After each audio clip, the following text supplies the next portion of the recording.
വചനത്തിന് ജീവൻ നൽകാൻ കഴിവുണ്ട്.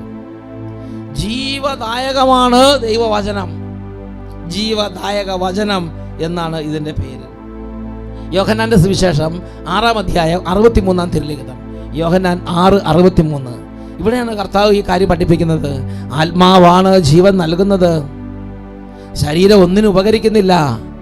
ഞാൻ നിങ്ങളോട് പറഞ്ഞ വാക്കുകൾ ആത്മാവും ജീവനുമാണ്.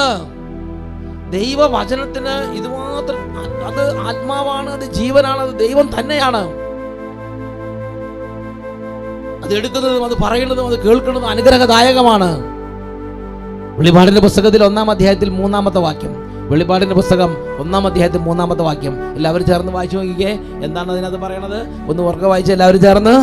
ഈ പ്രവചനത്തിലെ വാക്കുകൾ വായിക്കുന്നവരും കേൾക്കുന്നവരും ഇതിൽ എഴുതപ്പെട്ടിരിക്കുന്നത് പാലിക്കുന്നവരും അനുഗ്രഹീതർ. ഇതിൽ എഴുതപ്പെട്ടിരിക്കുന്നത് എല്ലാവരും, എടുക്കുന്നവരും കേൾക്കുന്നവരും കൊടുക്കുന്നവരും പറയുന്നവരും എല്ലാവരും അനുഗ്രഹീതർ.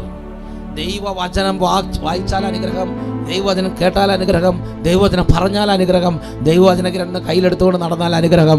എപ്പോഴും നിരന്തരം ദൈവവചനത്തോട് ബന്ധപ്പെട്ട കാര്യങ്ങളിൽ നിന്ന് വിട്ടുപോകരുത്, അകന്നു പോകരുത്.